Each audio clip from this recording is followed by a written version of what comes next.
The Johnsky is a YouTube channel run by and run for people over the age of 13. People under the age of 13 should click off of this video right now, or watch with a parent or guardian. Viewer discretion is advised.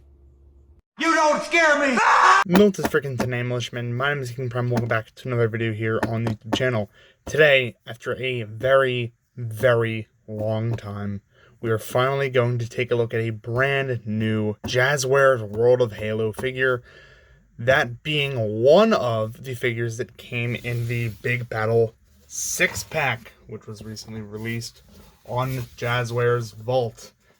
Before we take a look at the figure, let's take a look at what it came in. And it came in, this very specifically, purpose-built Jazwares box with the Jazwares Vault trades on them, which is interesting. This is a fully custom box, and therefore I believe part of the process for unboxing this and can probably be counted as part of the packaging. Inside of the mailer is another mailer that has Master Chief on it with the Halo trades on the front, top, on the back, and on the sides. Again, same Chief, yeah, you get the gist. But inside of this, we have the box for the Big Shot Battle Pack. I misspoke earlier. As you can see, there's a nice little landscape that kind of looks like, no, that is Valhalla. I was supposed to say, yeah, it looks like Valhalla. Yeah, no, that is Valhalla in the background. With the little gold Jazwares exclusive label, Eat Your Heart Out, Todd McFarlane, you fucking fraud. Big Shot Battle Pack on the front and on the top there, Halo trades again, and it has all the names of the figures that came in this pack. I will be reviewing them in order, starting with, of course, Sergeant Johnson. Moving around to the back of the packaging, we do have pictures of all of those figures. Of course, we have Johnson there, the ODST, Halo 2 Master Chief, Arbiter with active camo, which we'll talk about eventually, Spartan Locke, and Spartan Buck. These are all presented on a field that is, of course, the Halo ring, has World of Halo scale at the top, and the Halo trades, and that is about it. I say it in every single video, my friends, but you only really care about the packaging for a box or a carded collector, of which I am not. I'm here to open and review toys, and that is just what I'm going to do. Freeze frame. Win this one for the Krusty Krab!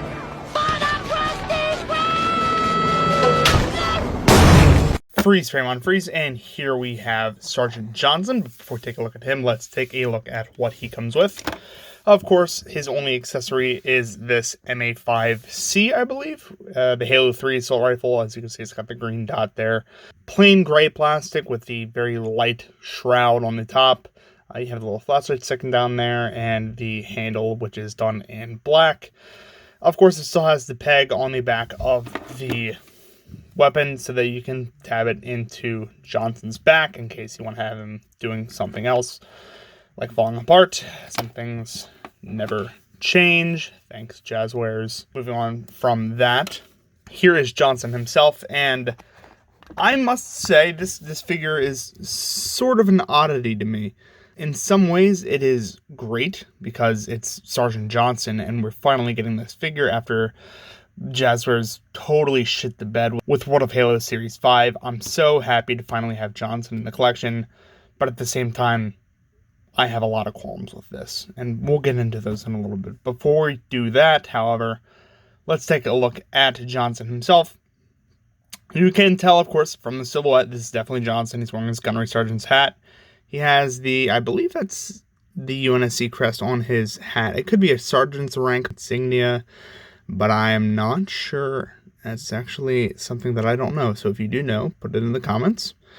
He does have what seems to be a real photoreal technology printed face.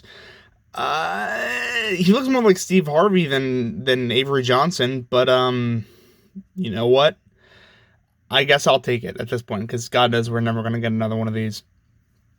Other than that, however, this is, I think, this is 100% reuse from the Halo 3 Marine figure.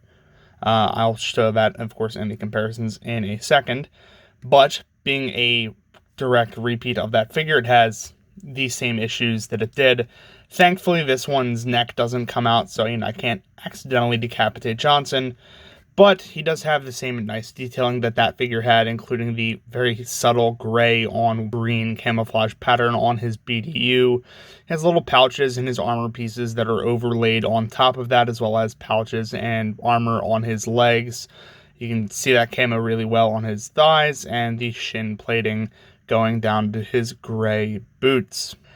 As for his articulation, he can look up and down on that hinge joint you just saw there.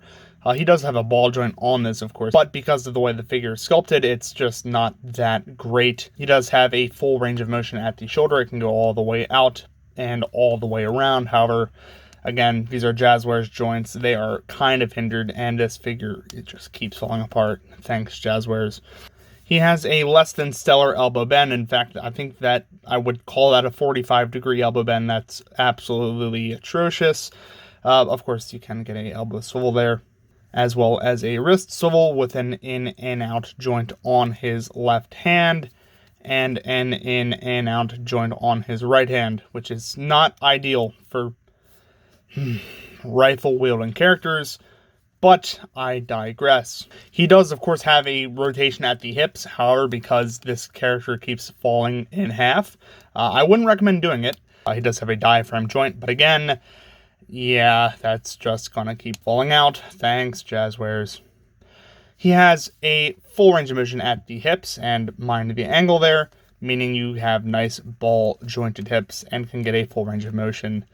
He also has an upper thigh cut, which is nice to see. He has the fantastic Jazzwares double jointed knees, so you can get a full bend as well as articulation at the feet. You can go down that far, up that far, and a pretty great ankle pivot. So overall, common Jazzwares articulation that I'm pretty much used to and that you should all be used to as well. But before I rant about that or how well it works, let's bring in some other figures to compare Johnson to. Freeze frame. You can hit hard like that, but I can hit him way harder like that. Fucking boom! You can just it's so much more torque. Freeze frame on freeze, and here is Johnson next to a Halo 3 Marine, as we have seen, and as I have said, these two figures are exactly the same. It's just a matter of a head swap and maybe some different paint applications on the chest and on the thighs. As you can see, this plate is done up in just gray plastic. This one has a little bit more of a gunmetal sheen to it. Yeah, some of the greens are a little bit different, like on this guy's shins. They are different than on Johnson's. Of course, the heads are different, but I don't think I need to point that out.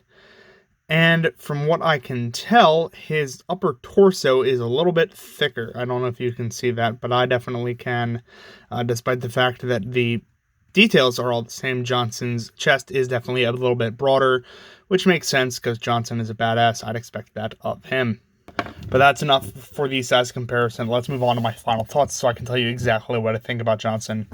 Freeze frame. What the fuck? Freeze frame on freeze. Every part of my body wants to like this figure. I waited so long for Wave 5 or Series 5 or whatever the hell you want to call it of The World of Halo to come out. And when this was released, I knew that I needed to get it immediately. I've been waiting so long. I wasn't going to pay these fucking stupid Canadian scalper prices. And so I knew I needed to get this figure. And now I have it in hand. And I hate it. I can't stand this thing. The rifle is made of a soft, rubbery plastic that does not conform to his hands. His elbows barely bend, so he can barely hold it. His waist doesn't hold still in the middle. This infuriates me. The face likeness is bad, but I can give it a pass because I know Jazzwares isn't super technologically advanced like Hasbro is. However, making the elbows be able to work is a simple fix, and they still haven't fixed it. They barely did any retooling to this figure to be able to, support those changes, and it really shows, and it really hurts me because I wanted this figure so bad, more than any other ones, and I wanted to start this wave off right. However, this is not the right way to do it, and I'm very disappointed in Jazzwares for putting out a subpar figure for such an awesome character. That being said, if you like Sergeant Johnson or you like Halo 2, Halo 3, Halo in general, make sure you share this video with your friends, share it with your Facebook groups, all that good stuff. If you like the content, make sure you like, comment, and subscribe down below. It keeps helping the channel grow. Keeps helping me pump out this content. That's going to be pretty much it for this time, my friends. Thank you all so very much for watching, and as always, peace.